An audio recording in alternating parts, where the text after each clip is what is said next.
اس سے پہلے سورہ آل عمران کی مختلف آیتوں کا خلاصہ پیش ہوا۔ ابھی تک 152 آیتوں کا خلاصہ ہم لوگوں نے سنا، 153 آیت۔ آگے کی جو آیت کریمہ ہیں اس کے نزول کا بیک گراؤنڈ کیا بنتا ہے، اس کے نزول کا معاملہ یہ ہے کہ حضور صلی اللہ علیہ وسلم اور صحابہ کرام میدان احد میں چونکہ کافی صحابہ زخمی ہو گئے تو زخموں سے نڈھال ہو کر صحابہ کرام حضور صلی اللہ علیہ وسلم کے ارد گرد جمع ہونے لگے۔ جب صحابہ کرام جمع ہونے لگے، مکہ کے باشندے بھاگ کر کے جانے لگے، تو صحابہ کرام کو خدشہ ہوا کہیں ایسا تو نہیں یہ مکے پہ مدینے پہ حملہ کر دے، سارے مرد یہاں پر ہے وہاں پہ کوئی ہے نہیں، زیادہ تکلیف ہو جائے کہ ادھر بھی ہم کو شکست کا معاملہ ہوا وہاں پر بھی جو ہے نا معاملات آ جائے تو جس کی وجہ سے تکلیف زیادہ ہو۔ تو حضور صلی اللہ علیہ وسلم نے ایک قاصد کا انتخاب کیا اور ارشاد فرمایا، آپ جائیے یہ دیکھیے کہ یہ لوگ سوار ہو کر کے جانے کی تیاری کر رہے ہیں گھوڑے پر یا اونٹوں پر اپنا سامان لاد رہے ہیں۔ قاصد کو تیار کیا، گئے، قاصد گیا اور جانے کے بعد دیکھ کر کے آیا اور کہا کہ یہ لوگ اونٹوں پر اپنا سامان لاد رہے ہیں۔ تو حضور صلی اللہ علیہ وسلم نے فرمایا اگر یہ گھوڑوں پہ سوار ہو رہے ہوتے تو مطلب یہ ہے کہ یہ مدینے پہ حملے کی تیاری کر رہے ہیں، اور اونٹوں پر سامان لاد رہے ہیں اس کا مطلب یہ ہے کہ مکہ واپس جانے کی تیاری کر رہے ہیں۔ اس لیے بے فکر ہو جاؤ، ٹینشن لینے کی ضرورت نہیں ہے۔ صحابہ کرام مطمئن ہو گئے۔ وہ صحابہ کرام جو تتر بتر تھے وہ بھی حضور صلی اللہ علیہ وسلم کے ارد گرد آ کے جمع ہو گئے۔ جب حضور صلی اللہ علیہ وسلم کے ارد گرد جمع ہوئے تو اللہ کے حبیب صلی اللہ علیہ وسلم نے ان صحابہ کرام کی حوصلہ افزائی کی، اور حوصلہ افزائی کی، صحابہ کرام جمع ہو گئے تو وہاں احد والے 2 گروہ میں بٹ گئے۔ ایک گروہ وہ تھا جو آقا علیہ السلام کے آزو بازو میں آ کر کے جمع ہو گیا، تو اس گروہ پر اللہ تعالیٰ کا ایسا کرم ہوا کہ اللہ تعالیٰ نے انہیں سکون، راحت، آرام عطا فرمایا اس انداز میں کہ ہاتھ میں تلوار یا نیزہ ہے اور نیند کا غلبہ ہو رہا۔ صحابہ کرام جھومنے لگے۔ کچھ صحابہ کرام کا تو معاملہ یہاں تک آیا کہ وہ خراٹے لے لے کر کے سونے لگے، سب کے سر سینے سے آ کے مل گئے۔ یہ انداز ہو گیا صحابہ کرام۔ حضرت طلحہ کہتے ہیں میرے ہاتھ سے بار بار تلوار چھوٹ جا رہی تھی، مجھے ایسی اونگ آ رہی تھی۔ حضرت زبیر ابن عوام کہتے ہیں کہ کبھی ایسا اتفاق نہ ہوا کہ ہم میدان کارزار میں ہوں یا کہیں سفر میں ہوں اتنی نیند آئی ہو۔ اب آپ کہیں گے کہ یہ نیند سے اللہ تعالیٰ کی طرف سے کرم کا کیا تعلق ہے؟ دیکھیں 2 جگہ اگر نیند آئے تو وہ عیب شمار ہے، اگر اللہ تعالیٰ کی بارگاہ میں ہو تو عیب ہے، اس لیے اللہ تعالیٰ نیند سے پاک ہے۔ حضرت موسیٰ علیہ السلام نے کہا بھی تھا اے پروردگار عالم تجھے نیند نہیں آتی؟ تو اللہ تعالیٰ ارشاد فرماتا ہے اے موسیٰ 2 شیشیاں لے لو اور لینے کے بعد اپنے ہاتھ میں لے کر کے انہیں دیکھتے رہو۔ حضرت موسیٰ علیہ السلام نے شیشیاں لے لی اور لینے کے بعد دیکھتے رہے، پلک جھپکی شیشیاں گئی، ٹوٹ گئی۔ اللہ تعالیٰ نے فرمایا موسیٰ سمجھے ایک جھپکی کی وجہ سے 2 شیشیاں ٹوٹ گئیں، تباہ برباد ہو گئیں۔ تو نیند اور اونگ اگر مجھے آ جائے تو دنیا کا نظام درہم برہم ہو جائے گا، اس لیے مجھے نیند نہیں آتی، مجھے اونگ نہیں آتی، ہے نا؟ تو اللہ تعالیٰ کی بارگاہ میں نیند کا آنا، اونگ کا آنا یہ جو ہے عیب ہے۔ ایسے ہی اللہ تعالیٰ کا ذکر ہو رہا ہو، دین کا کام ہو رہا ہو، وہاں پر اگر نیند آئے، اونگ آئے تو یہ بری بات ہے، یہ شیطان کی طرف سے۔ لیکن میدان کارزار میں کفار سے مقابلہ ہو رہا ہے، وہاں پر نیند آ جائے تو یہ نیند اللہ تعالیٰ کی طرف سے رحمت ثابت ہوتی ہے۔ رحمت کی دلیل ہے کہ اللہ تعالیٰ نے رحم فرمایا، کرم فرمایا۔ تو صحابہ کرام مطمئن ہو گئے۔ لیکن ایک دوسرا گروہ تھا احد میں آنے والوں کا۔ آپ کو معلوم ہے شروع میں بتایا بھی گیا کہ جب صحابہ کرام احد میں آئے تھے تو منافقین کی ایک جماعت بھی آئی تھی، لیکن وہ راستے ہی میں بھاگ گئے تھے. عبداللہ ابن ابی ابن سلول 300 لوگوں کو لے کر بھاگ گیا تھا، لیکن کچھ منافقین صحابہ کی صف میں آ کر کے شامل ہو گئے اور وہ نہیں گئے تھے کہ لوگ کیا کہیں گے، ہم ذلیل و رسوا ہو جائیں. اب جب یہاں پہ پٹائی لگی، زخمی ہو گئے. صحابہ کرام کو اگر زخم لگتا ہے تو وہ رحمت کا ہوتا ہے، اور منافق کو اگر لگے تو وہ پٹائی ہے. جب پٹائی لگی تو چہرہ بگاڑ کر کے کہنے لگے یہاں آنا ہی نہیں چاہیے تھا، ہم نے آ کر کے غلطی کی، ہم کو گھر ہی میں رہنا چاہیے تھا. کیا ہم لوگوں نے مشورہ نہیں دیا تھا کہ مدینے سے نکل کے مقابلہ کرنے کی ضرورت نہیں ہے، مدینہ ہی میں رہ کر کے ڈیفنس کیا جائے، دفاع کیا جائے؟ لیکن ہمارا مشورہ تو سنا ہی نہیں جاتا. دیکھو اللہ کے حبیب خود زخمی ہو گئے. یہ سب بکواس کرنا ان لوگوں نے شروع کر دیا. تب اللہ تعالیٰ نے آیت کریمہ نازل فرمائی، مخلص صحابہ کرام کی شان کو بتایا اور منافقوں کا پھر بھانڈا پھوڑ دیا.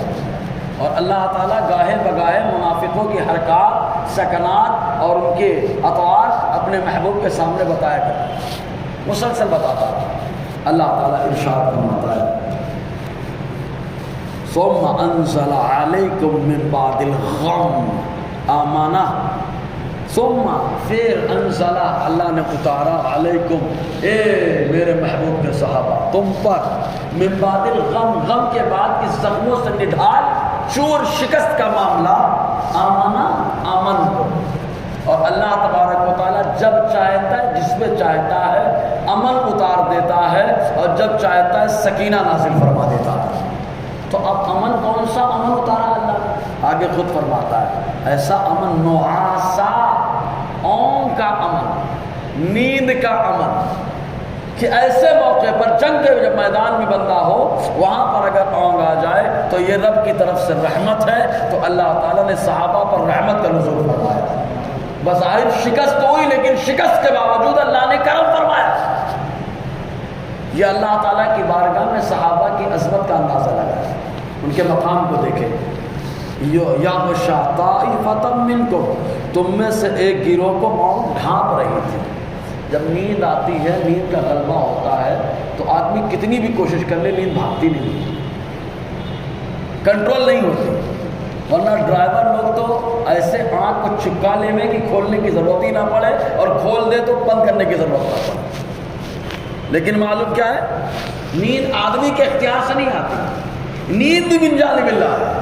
اللہ جسے چاہتا ہے اسے نیند کی نعمت عطا فرماتا ہے. دیکھو وہی چیز رب کی بارگاہ میں جائے تو عیب، وہی چیز بندے کے لیے آ جائے تو رحمت. آدمی سوتا ہے تو دماغ میں فریش ہوتا ہے، بدن کی تھکان بھی دور ہو جاتی ہے. اسی لیے اللہ تعالیٰ نے رات کو آدمی کے لیے آرام کا ذریعہ بنا دیا ہے، اور دن کو اللہ نے معاش کا ذریعہ بنا دیا ہے. یہ اللہ تعالیٰ کا خاص کرم ہے. دونوں سسٹم اللہ نے رکھے، آرام بھی کرے بندہ، کام بھی کرے بندہ. آرام کرنا بھی عبادت ہے، کام کرنا بھی عبادت ہے. یہی وجہ کہ رات میں بندہ اللہ کے لیے سو جائے، وضو کر کے سو جائے. میرے نبی فرماتے ہیں وضو کر کے اگر بندہ سو جائے، رات میں انتقال ہو جائے، دن میں دنیا میں سویا تھا، رات میں اور انتقال ہو گیا تو آنکھ کھلے گی تو جنت میں رہے گا. تو سونا بھی عبادت ہے. ہوتا ہے نا سلیپنگ از ڈائمنڈ، تو وہ عبادت ہے، وہ سونا. سمجھ رہے ہیں آپ؟ اور کچھ سونا شیطان کی طرف سے بھی ہوتا ہے. ایک حدیث سنیں شعب الایمان کی طرف سے کہ حدیث پاک ہے، جس کے راوی حضرت ابو ہریرہ رضی اللہ عنہ یہ بیان فرماتے ہیں کہ ایک شخص کے بارے میں حضور سے کہا گیا یہ نماز کے وقت سوتا رہتا ہے. سویرے کی نماز کے بارے میں، یہ نماز کے وقت سوتا رہتا ہے. آقا نے فرمایا ہٹاؤ اس کو میرے سامنے سے. صحابہ نے پوچھا سرکار گردن مار دی جائے؟ کہا نہیں، ہٹاؤ اس کو میرے سامنے سے، اس لیے کہ اس کے کان میں شیطان پیشاب کرتا رہتا ہے. غور کریں آپ، یہ وہ سونا ہے کہ شیطان پیشاب کر رہا ہے. تو نماز کے وقت سونا، نماز چھوڑ کے سونا، غافل ہو کر کے سونا، شیطان کو پیشاب کرنے کی دعوت دینا ہے. اور نماز کے علاوہ اس لیے سونا کہ اللہ نے رات کو آرام کے لیے بنایا ہے. عشاء بعد سویا، فجر سے پہلے اٹھنا ہے تو اللہ تعالیٰ اس سونے کو عبادت میں تبدیل فرما دیتا ہے وہی کام، لیکن وقت بدل گیا، حکم بدل گیا. سمجھ رہے ہیں؟ تو سونا اللہ تعالیٰ نے سونے کی بڑی شان عطا فرمائی. دوپہر میں سوئے، رات میں جاگنے والا، عبادت کرنے والا دوپہر میں سوئے تو وہ سونا بھی سرکار کی سنت کی وجہ سے عبادت ہے نا. تو حضور یہ سونا اللہ تعالیٰ فرماتا ہے. تو نیند آدمی کے اختیار میں نہیں رہتی.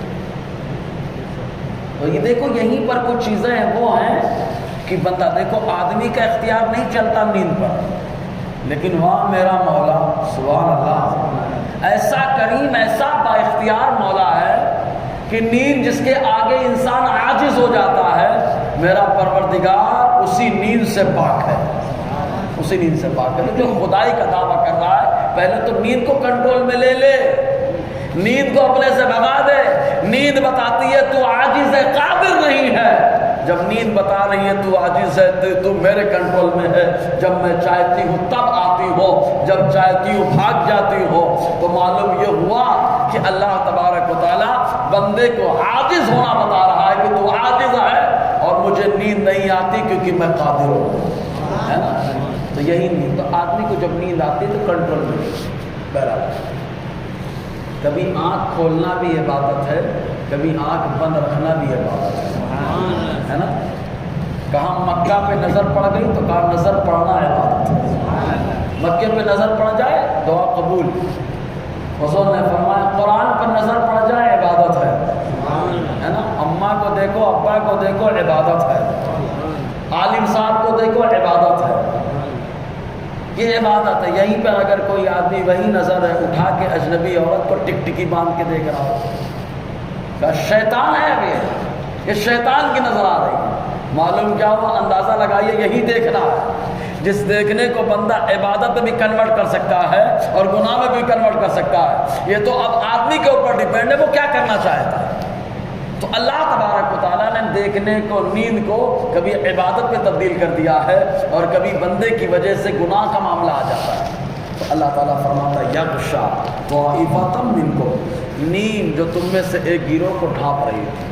حضرت طلحہ، زبیر بن عوام خراٹے مار کے صحابہ سونے لگے، خراٹے مار کے. ورنہ شکست ہو جائے تو پہلے تو مارے شرم کے آدمی کو نیند نہیں آتی، مارے افسوس کی نیند نہیں آتی. لیکن میرے مولا نے ایسا کرم کیا اور بتا دیا، صحابہ کو احساس بھی گیا حضور کی بات نہیں مانے تو شکست ہوئی، اور اللہ نے بتا دیا اس شکست سے سبق حاصل کرو. اس شکست میں بھی تمہاری حقانیت کی دلیل ہے کہ نبی کی بات ماننا یہ کامیابی کی دلیل ہے اور نہ ماننا یہ شکست کی نشانی ہے نا. تو اللہ تعالیٰ وہیں پر منافق بھی کچھ لگے رہے، اور منافقوں کا اکثر میں نے کہا نا بھانڈا پھوڑا گیا. کبھی سورہ منافقون نازل کر دی گئی. منافقوں کا کہتے ہیں نا لوگ کچھ ان کے بارے میں مت بولو، ان کی ذاتیات کا مسئلہ ہے. دیکھو ذاتیات پہ بولنا غلط بات ہے، لیکن عقائد پہ بولنا اللہ کی سنت ہے. عقائد پہ بولنا اللہ کی سنت. اچھے عقیدے کی ترجمانی کرنا چاہیے اور گندے عقیدے کا رد کرنا چاہیے.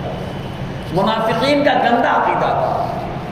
جانتے ہیں ایک موقع آیا صحابہ کرام کے ساتھ منافقوں کی جماعت تھی، غزوے میں جا رہے تھے. راستے میں حضرت زید بن ارقم رضی اللہ تعالی عنہ کے ساتھ یہی عبداللہ ابن ابی بیٹھا تھا. اور جانتے کیا بولتا ہے؟ کہتا ہے اب مدینہ پہنچیں گے تو عزت والے ذلت والوں کو نکال دیں گے. زید بن ارقم سمجھ گئے کہ عزت والا اپنے آپ کو کہہ رہا، ذلت کی نسبت کہاں کر رہا ہے. حضور کے پاس جا کے شکایت کر دی. سورہ منافقون کے اندر موجود ہے. جا کے حضور سے آپ نے شکایت کی کہ ایسا ایسا پکڑ رہا ہے. حضور نے بولا قسم کھا گئے ہم نے ایسا نہیں کہا. اللہ تبارک و تعالیٰ نے حضرت زید ابن ارقم کی حوصلہ افزائی کی اور ان کا رد کیا عبداللہ ابن ابی کا. قرآن کی آیت نازل فرمائی وَلِلَّهِ الْعِزَّةُ وَلِرَسُولِهِ وَلِلْمُؤْمِنِينَ. عزت تو اللہ کی ہے، رسول اللہ کی ہے، ایمان والوں کی ہے. تو رد کیا اللہ نے وہاں پر کا.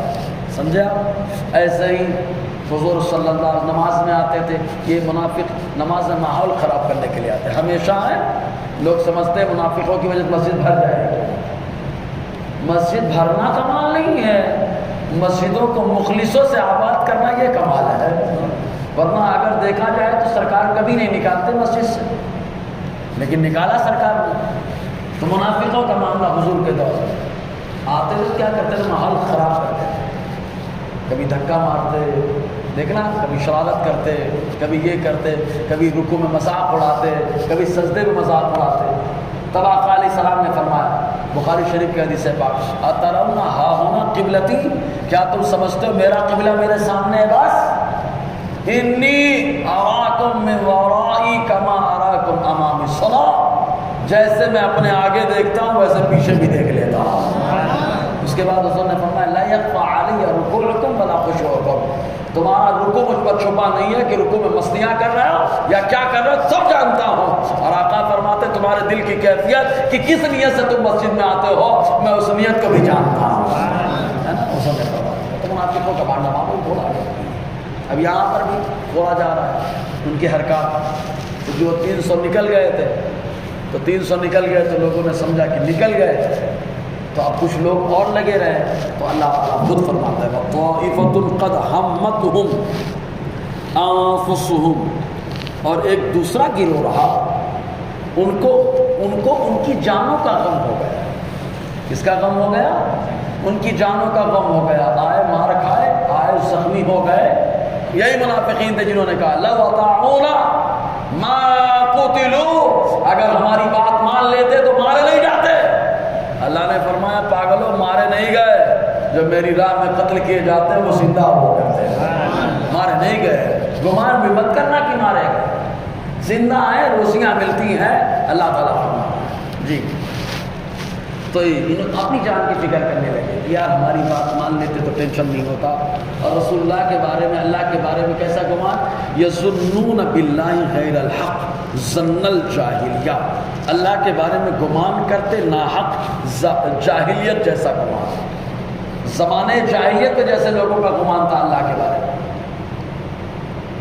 کہ اللہ تبارک و تعالیٰ یہ بتوں کی پوجا کرو اللہ راضی ہو جائے گا، لکڑے کی پوجا کرو اللہ راضی ہو جائے گا. اللہ کے بارے میں نہیں سب کچھ یہ کرتے ہیں اللہ نہیں کرتا، وہ معاذ اللہ لکڑے پکڑوں کے بارے میں. تو ایسے ہی ان لوگوں نے گمان کر لیا جو ہوتا ہے ہمارے مشورے سے ہوتا ہے، اللہ کچھ نہیں کرتا معاذ اللہ، جبکہ سارا معاملہ اللہ کے اختیار میں ہے.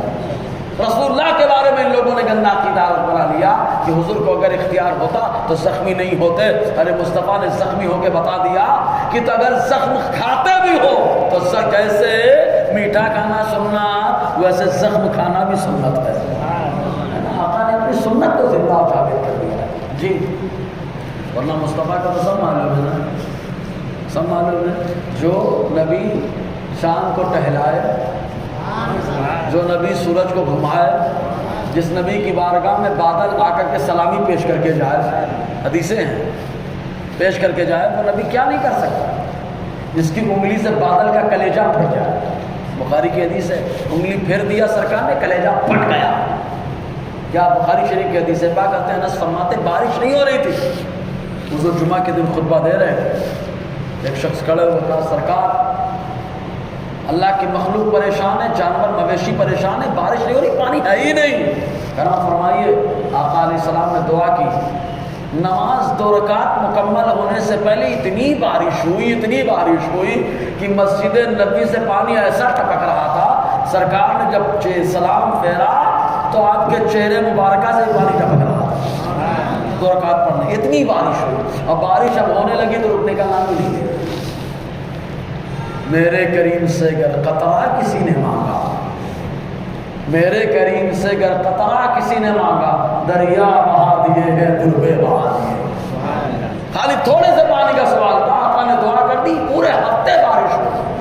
پچھلے ہفتے آئے تھے تو دھوپ سے پریشان، پانی نہ ہونے سے پریشان، اس ہفتے آئے تو پانی میں آ رہے. آقا سے کہتے ہیں سرکار بہت بارش ہو گئی، کرم فرمائے. وہی خطبے کا ٹائم، مصطفیٰ نے انگلی اٹھائی، اللہم حوالینا ولا علینا، اے اللہ ہم پر بارش نہ ہو، اطراف میں جہاں بارش کی ضرورت ہے مولا وہاں پہ بارش برسا. حضرت انس فرماتے ہیں مصطفیٰ انگلی گھما رہے تھے، بادل کا کلیجہ پھٹ رہا تھا.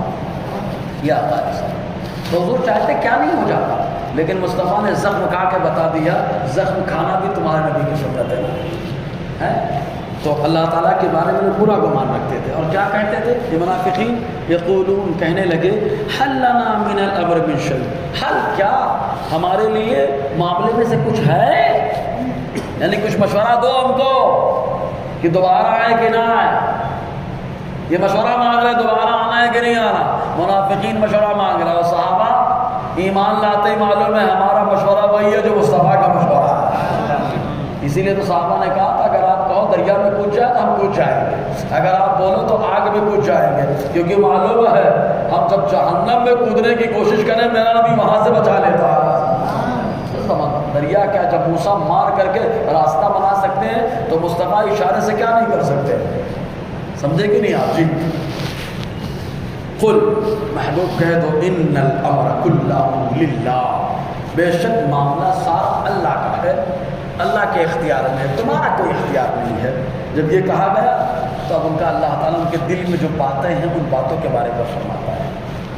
یخفون فی انفسہم ما لا یبدون, یہ اپنے دل میں وہ چھپاتے ہیں جو آپ کو نہیں بتاتے, آپ سے ظاہر نہیں کرتے. منافقین کس نیت سے آئے ہوئے, منافقین کی کیا نیت ہے ذرا سوچو. اللہ تبارک و تعالیٰ نیت کو جانتا ہے. نماز پڑھنا کمال نہیں ہے, اچھی نیت سے نماز پڑھنا یہ کمال ہے, ورنہ دکھاوے کی نماز منہ پہ ماری جائے. روزہ رکھنا کمال نہیں, اچھی نیت سے روزہ رکھنا یہ کمال ہے. لیکن ایک بات ضرور کہوں گا, ایک ہے عادت, ایک ہے عبادت. اگر شروع میں عادت نہیں بنی ہے تو عادت بنائیے. شروع میں جب آتا ہے آدمی تو اگرچہ دکھاوا ہو رہا ہے لیکن پڑھیے, اگرچہ دکھاوا ہو رہا ہے لیکن پڑھیے, کیونکہ پڑھتے پڑھتے پڑھتے پڑھتے عادت بن جائے گی, اور جب عادت بن جائے گی تو اس کو عبادت بننے میں دیر نہیں لگتی. سمجھ رہے نا, اخلاص خود بخود آ جائے گا. یہ سوچ کر کہ دکھاوا ہو جائے گا نہیں پڑھیں گے, نہ پڑھیے. قبول کرنا اللہ کا کام ہے, عادت کو عبادت بننے میں دیر نہیں لگتی. جی تو اللہ تعالیٰ فرماتا ہے بہت ساری چیزیں ان کی نیتوں میں ہوتی ہیں. یقولون کہتے ہیں لو کان لنا من الامر شیء ما قتلنا ہاہنا, اگر ہمارے لیے معاملے میں سے کوئی چیز ہوتی یعنی ہمارے مشورے پہ عمل ہوتا, ما قتلنا ہاہنا, ہم یہاں مارے نہیں جاتے, قتل نہیں کیے جاتے. بولے نا مارے گئے قتل کیے گئے, یہ سوچتے رہے کہ آپ قتل کیے گئے. اگر ہماری بات مان لی جاتی تو کچھ نہیں ہوتا. اللہ تعالیٰ فرماتا ہے تمہاری بات اگر مان کر مدینے میں رہتے, گھر کے اندر رہتے, تو جن کے نصیب میں یہاں پہ شہید ہونا لکھا ہے وہ خود بخود نکل کے میدان میں آ جاتے. اللہ تعالیٰ خود فرماتا ہے لبرز قل لو کنتم فی بیوتکم, محبوب کہے تو اگر تم اپنے گھروں میں ہوتے, لبرز الذین کتب علیہم القتل, ضرور ظاہر ہو جاتے, نکل آتے وہ جن کے اوپر قتل کرنا فرض کر دیا گیا, جن کے اوپر قتل ہونا, شہید ہونا فرض کر دیا گیا, الی مضاجعہم, اپنی قتل گاہوں کی طرف خود بخود نکل کے آ جائے. حتی امام حسین کیا اختیار نہیں ہے, سب اختیار ہے. لیکن جنگ صفین کے موقع پر حضرت علی کا گزر ہوا. تاریخ ابن عساکر کی حدیث پاک, حضرت علی نے وہاں کی مٹی لے, کہا یہ کون سی جگہ ہے, کہا کربلا, کہا یہیں پہ میرا بیٹا حسین شہید کیا جائے, پہلے بتا دیا. تو جب آدمی اللہ تبارک و تعالیٰ نے جس کی شہادت جہاں پر لکھی ہے وہ وہاں پہنچ کر کے رہے, ہر حال میں وہاں پہنچے. لوگ بولتے ہیں اس موسم میں سفر مت کرو, سفر کرو گے تو یہ ہو جائے گا. ارے موت لکھی ہے تو گھر میں بھی آ جائے گی, اور موت اگر سفر میں ہو تو بندہ اگر صدق دل سے اچھے کام کے لیے سفر کرتا ہے, راہ خدا میں ہوتا ہے, اور راہ خدا میں موت آئے تو وہ شہادت کا جام پلا کر جاتی ہے. سمجھے آپ؟ تو یہ بولنا کہ یہ کرو, خاص طور سے ایک مہینہ آتا ہے جس کو بولتے ہیں سفر کا مہینہ. کچھ لوگ اس کو بولتے ہیں 13 تیزی, ہے نا, 13 تیزی. بولے اس میں 13 سے پہلے سفر نہیں کرنا چاہیے. 1 تاریخ سے لے کے 13 تاریخ تک سفر کرو گے تو حادثہ ہو جائے گا. اے بھیا اگر یہی عقیدہ ہے نا تو گورنمنٹ سے اپلائی کرواؤ, گورنمنٹ کے پاس جو ہے نا کچھ بھیجو اور بتاؤ 1 سے لے کے 13 تاریخ تک ساری گاڑیاں بند کرا دو. سمجھے کہ نہیں, ساری گاڑیاں بند کرا دے ورنہ کچھ ہو جائے گا. لیکن لوگ سفر کر رہے ہیں نا ایسے ہی جیسے لوگ بولتے ہیں بلی راستہ کاٹ دی نہیں جانے کا. ارے یار کوئی تو گیا ہوگا, چلو اس کے پیچھے چلو, کیا ہوگا. یہ سب توہم پرستی ہے. ایسے ہی بولے 3 تاریخ نہیں ہونی چاہیے شادی کی, 13 نہیں ہونی چاہیے, 18 نہیں ہونی چاہیے, 3 ایسے بولے اقرب نہیں ہونا چاہیے. ارے اقرب نہیں ہونا چاہیے. اقرب کس نے لکھا ہے؟ قرآن میں آیا ہے کیا کہ اقرب میں شادی نہیں کرنا چاہیے؟ حدیث میں آیا ہے کیا؟ لکھنے والا کیلنڈر بنانے والا ہے, اس سے پوچھو تو نے اقرب لکھا ہے, تجھے کہاں سے معلوم ہوا؟ کا ایک انداز تازہ علم نجوم کے تحت ہمیں معلوم ہوا کہ ارے بھیا تو علم نجوم کا پابند ہے، الحمدللہ ہم قرآن و حدیث کے پابند ہیں، ہم اپنے نبی کے پابند ہیں۔ سمجھا نا؟ تو یہ سوچ ہٹا ہی دینا چاہیے۔ تو جو ہونا ہے لن یصیبنا الا ما کتب اللہ لنا، ہم کو وہی ملے گا جو ہمارے اللہ نے ہمارے مقدر میں لکھا ہے۔ جی تو وہ ضرور اپنی قدرگاہوں کی طرف آ جاتے۔ وَلِيَبْتِلِ اللَّهُ مَا فِي صُدُورِهِمْ، اور یہ اللہ نے یہاں پہ بھیجا کیوں؟ تاکہ آزمائے کہ ان کے دلوں میں کیا ہے، کیا ہے ان کے دلوں میں، اس لیے بلایا گیا۔ منافقین بکواس کر رہے ہیں اور صحابہ مصطفیٰ کی عظمت کو قربان ہو رہے ہیں۔ اور دوسری چیز تاکہ اللہ تعالیٰ ظاہر کر دے وہ جو دلوں میں ہے، وَاللَّهُ عَلِيمٌ بِذَاتِ الصُّدُورِ، اور اللہ تعالیٰ دلوں کی باتیں جاننے والا ہے۔ انشاءاللہ آگے گفتگو رہے گی۔ اللہ تعالیٰ ہم سب کو فیضان قرآن برکات قرآن سے معلوم